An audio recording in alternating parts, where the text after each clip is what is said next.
Welcome to Brampton Focus. It's the 9th largest city in Canada, and having a strong and vibrant Board of Trade is essential because you want to tap the markets for municipal, federal, and provincial markets. My name is Michael A. Charbon. Next, we meet Jaipaul Massey-Singh, the outgoing president of the Brampton Board of Trade, right here on Brampton Focus.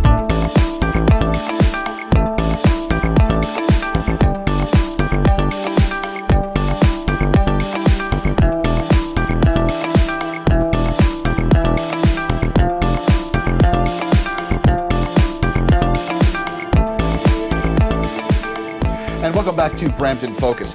He was the executive director of the Wise Elephant Family Team, which is a group of integrated family medicine practices and wellness clinics in Brampton.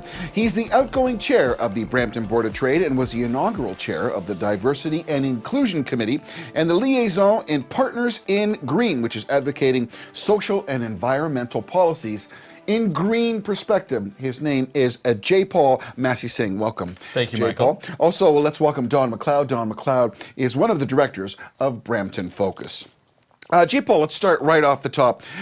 Spending 1 year in the Brampton Board of Trade, there's lots of things that you've seen.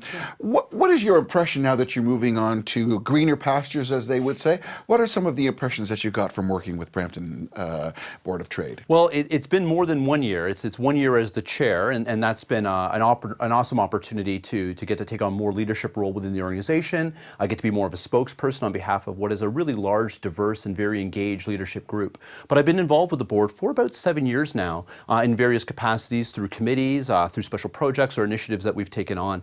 And I've always found it to be an organization that's very focused on looking at solutions that are best for our community, not just within the business community, but for the community broadly.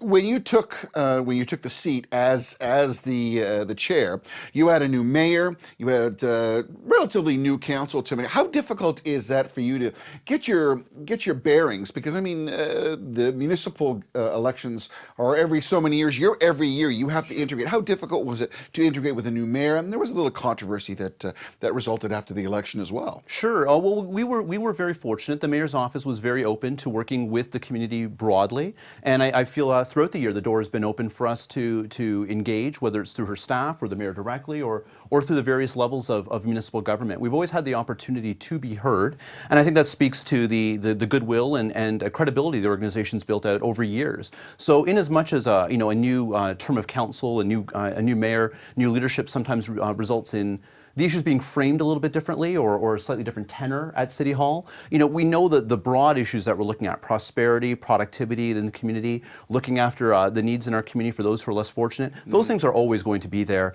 And the Board of Trade, even though the people may change, the institution has had decades and decades in the community. And I think we've found the doors are always open for us, fortunately. Jaipaul, I'm going to bring Don McLeod into this now. With 24,000 people in Brampton who are in business and work, and Brampton Focus being one of those groups that involves people and businesses. Don, give us some of your perspective of what you want to hear from the Brampton Board of Trade. Well, I think the Brampton Board of Trade took a totally different skew over the last 2 years. I mean, it was just more in the background. I think it's the leadership changed under Susan Crawford in 2014. I think she took the Brampton Board of Trade more into the realm of directing what they wanted City Hall to do, what they wanted to see. After the Susan Fennell years, I think it was a situation where there was a lot of things going on at City Hall, as we know. I think it was easier for Jaipaul to transition from the Brampton Board of Trade chair and talk directly with this new mayor and because one of her chiefs of staff is Jim Shembry. I mean, he used to be an ex-chair of the Brampton Board of Trade. So there's a little bit of give and take there. The people know each other, which makes it easier for the Board of Trade to be able to integrate into a new system. So I think that's a big positive. I think the Brampton Board of Trade needs to go in that direction, and I think I've seen it under Jaipaul. It's been very vocal in certain issues, especially the LRT being one. I mean, I think that's probably let's keep that over, and that demands a full segment in itself. As they would build say. to that one. Yeah. What I do want to talk about those, we've experienced hard time. I mean, you're a businessman, Don, as well in the community. I mean, you work within the community. You've had aspirations, political aspirations. You've been involved. You know folks. I mean, we've had hard times. We know that it's tough times, and there are many businesses who are experiencing tough times. As the outgoing chair of the Brampton Board of Trade, what kind of a prospect would you say for people who are continuing to work and thinking of investing and bringing a business to Brampton? How do you see things as you've left them? I think things are challenging right now, quite frankly. There's forces and elements that need to be considered. Some of them are broader. They're more in an international economy, national economy related. But there are a number of issues, and this is where our focus has been, is very much provincial and absolutely local and municipal that need to be addressed as well. And we're talking about things at a regulatory level, but at a local level, really talking about are we a community that's open for business?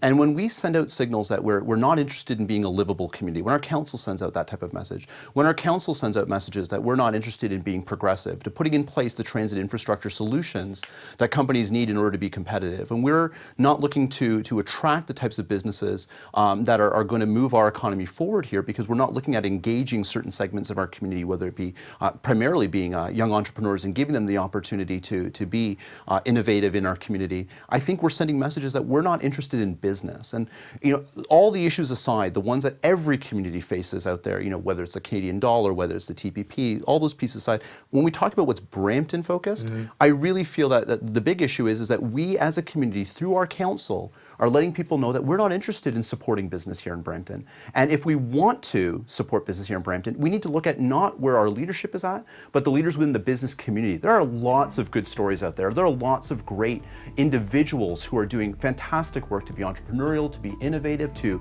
establish businesses here. But what we need now is for our council to get on board and get behind these individual stories and start changing the narrative on what Brampton's business future is going to be. Jaipaul Massey-Singh, we're just about finished our first segment. When we come back, we're going to talk about the LRT, and we're going to talk about the Blue Ribbon Committee that was given the responsibility to get a university to Brampton. I'm Michael Charbon. You're watching Brampton Focus. Back right after this.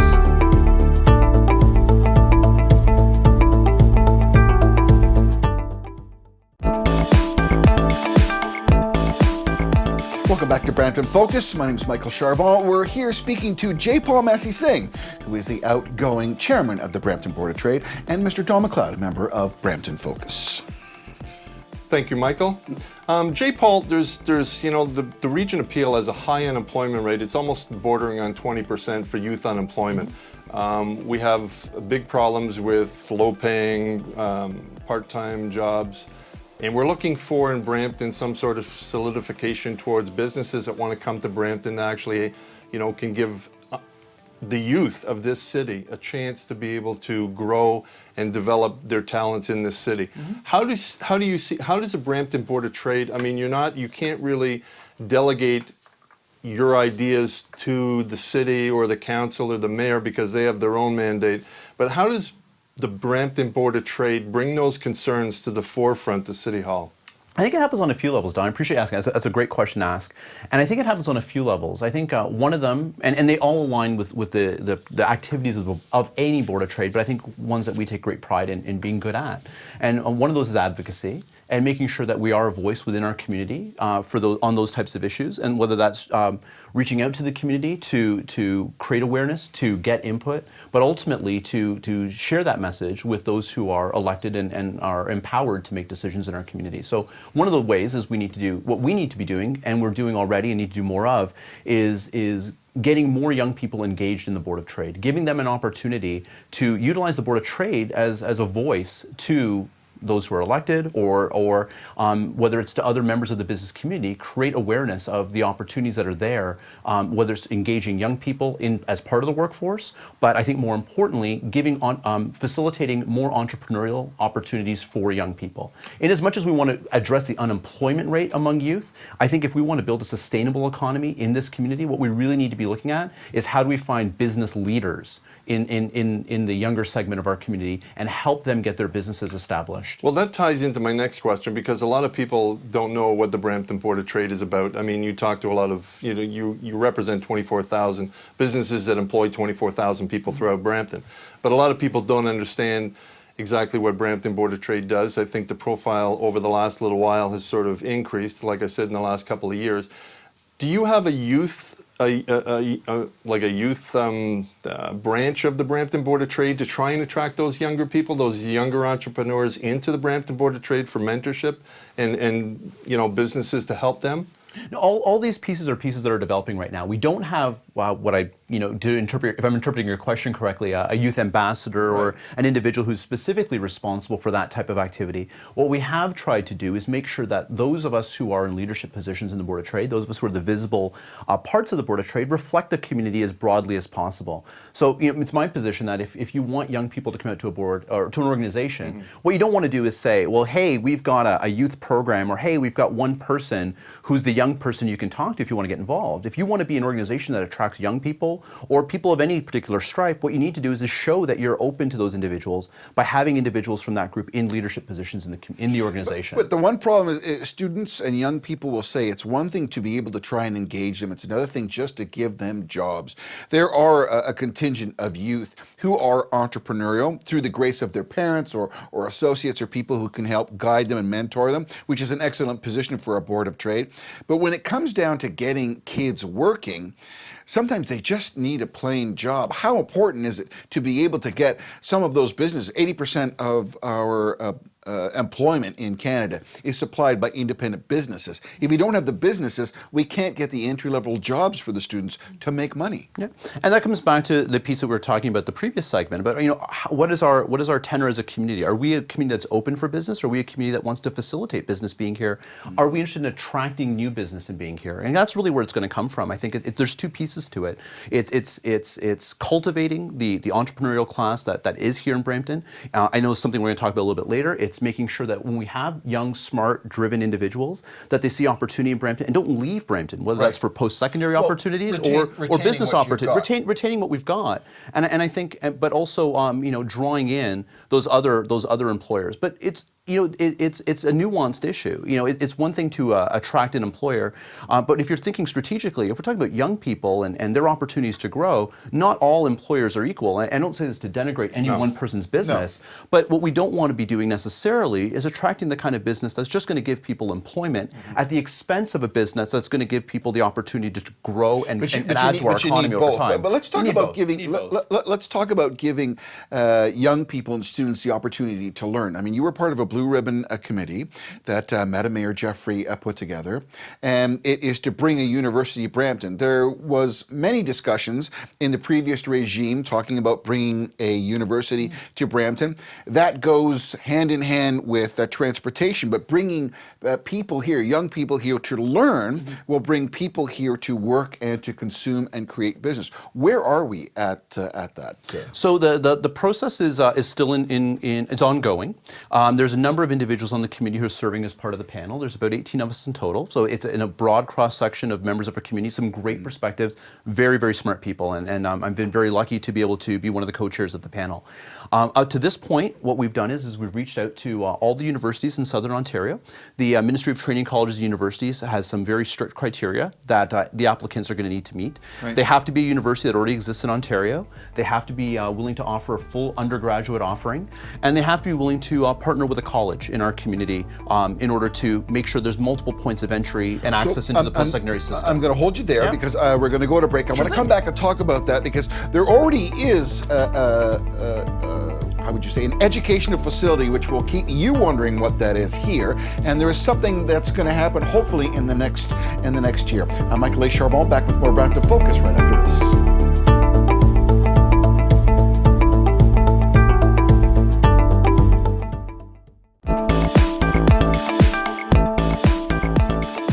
Welcome back to Brampton Focus. We were just speaking to Jaipaul Massey-Singh, and we thought it would be prudent to speak to the Mayor of Brampton, Madam Mayor Linda Jeffrey, with regards to how important the Brampton Board of Trade is. Thank you very much for staying with us and allowing us to include you in this discussion. Jaipaul Massey-Singh, after 1 year, is now leaving. Badar Shamim is coming in. The Brampton Board of Trade has been an integral part in building the business in Brampton. How do you see that? You came in as the new mayor. He was the new Brampton Board of Trade. The two of you have to work together. 24,000 people involved with all the businesses and trying to get a city back on its feet again. What kind of a challenge was that? It was easy working with Jaipaul Massey-Singh. He's funny, smart, intuitive. He's a hard worker, and I think any year that somebody's the Board of Trade chair, their family gives up a lot of time because you go to a lot of events, particularly if you're a good chair. And he not only did that, he chaired the Blue Ribbon panel for me on the university. So he really was juggling a lot of balls as well as his job. So. I know that in the past, the relationship between the Board of Trade and the Mayor's office hasn't always been conducive to good working conditions. I wanted that to change, and Jaipaul and I worked on that, and I think we were successful. When you talk about businesses, the Board of Trade is basically the microphone that expresses their concerns, their wants, desires to both the municipal and the provincial governments, because they represent the people who are paying the taxes. 80% of employment in Canada is derived from independent businesses. How important is it to have a good Board of Trade? I think it can be the pulse of your community if it's well attended and participating in every part of what you do as a city. And certainly they've been engaged in our budget process, which is helpful. Of course, they come in and ask for the world and don't want to pay for it. So I tease them about that. But I think they can be very, very helpful in bringing a voice to provincial or federal legislation that is consistent and aligns with your goals as a city. So it makes sense for us to have a conversation along the way. And when we see opportunities, I mean, I try and direct businesses to them, and I also make sure that if businesses are struggling or need some kind of a mentor, the Board of Trade is often a very good place to find that expertise. So what's the best way for a mayor to use the Board of Trade? Is there because they become a tool, not only are they a voice and a sounding board, but how do they become a tool so that you can utilize them for the benefit of the city? I think it's one of those things you have to trust each other. So in my case, I was an alderman years ago and used to go to their regular meetings and listen. And I used to argue with their members on a regular basis, and it was good practice for me because at the end of the day, I had to defend my position, whether it was a service level in the city or not. And I think it's an understanding level, because what a business cares about and what a city cares about are often aligned, but we come at from different directions. So the more we spend time together and trust each other, the more likely we are to land in the same place. We may not always agree, but the debate is very healthy. When we talk about taxes, just under a minute left, we touched briefly about the land transfer tax. We're going to keep it only at 2%. We're not going to increase that. But our tax base is going up by a little bit. We need that levy for infrastructure. With about a minute left, what would you say to those people who remember the Brampton Board of Trade as to what to look forward to in 2016 from the mayor's perspective? We're going to stay the course. And I think, we heard from Jim McCarter, we got some really tough medicine. We were told that we actually didn't have any debt, and we do. We were told that we weren't putting enough into our infrastructure. We're going to continue to put money into our infrastructure. We were told to communicate better with our residents, and we're trying to do that. We're communicating in other languages, but we're also making those disciplined conversations happen, and we'll keep doing that. Madam Mayor Linda Jeffrey, thank you so much for jumping in on this. When we come back, we will rejoin Jaipaul Massey-Singh in our final segment and talk to him about leaving the Brampton Board of Trade and some of the good things that are coming around the corner. My name is Michael A. Charbon. We'll be back with more right after this.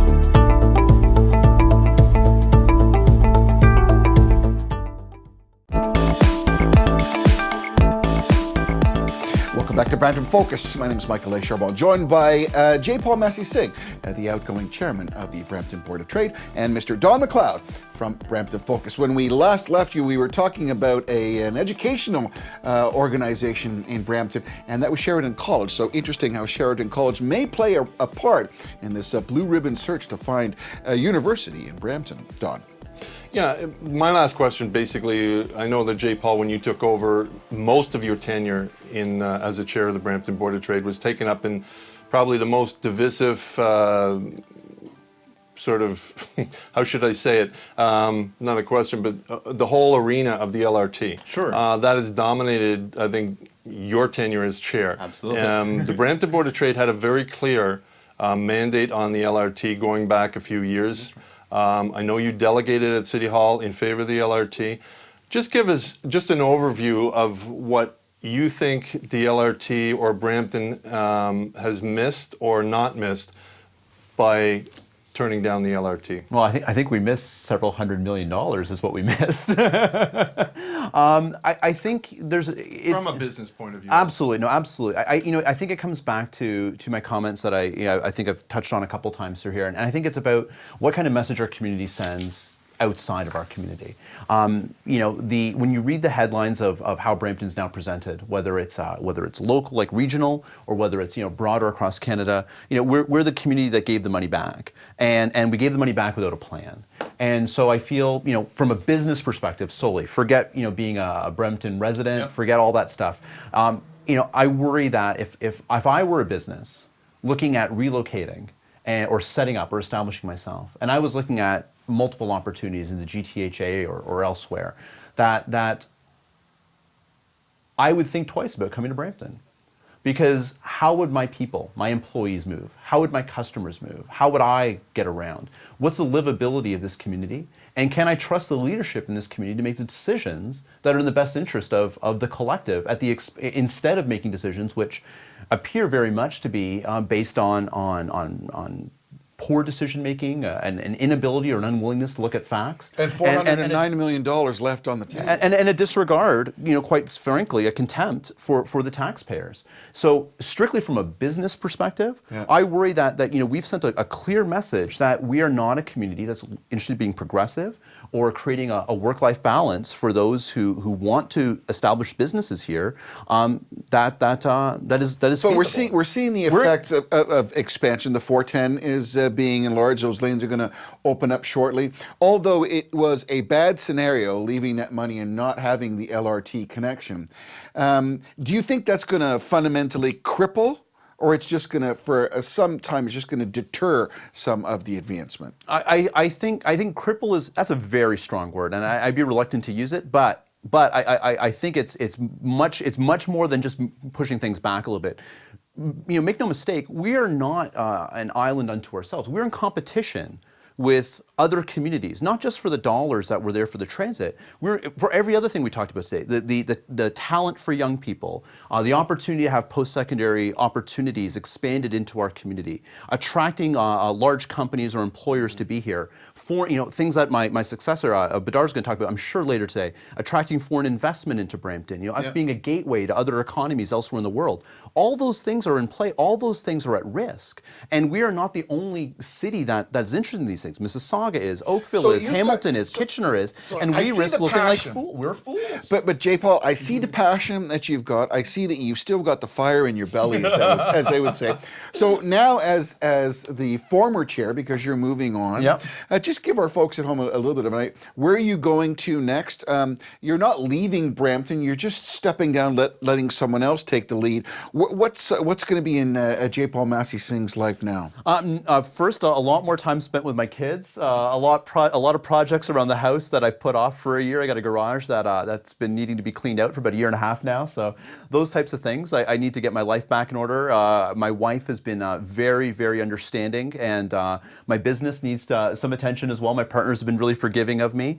But within my community, the Board of Trade was not something I got into because I had an interest in the business community specifically. I had an interest in my community, and it was an opportunity to serve. And that's why I've been really passionate about issues that may not necessarily at the surface have been business issues. Diversity, the environment, transit, the university. You did, and you did it. And I hate to interrupt you, but we're out of time. Jaipaul Massey-Singh, thank you so much for everything that you did for the Brampton Board of Trade. And on behalf of the people of Brampton, thank you. Thank you, and thank you to our directors who supported that. Thank you. And Don McLeod. You've watched Brampton Focus. My name is Michael Jaipaul. Back again soon. Thanks for watching.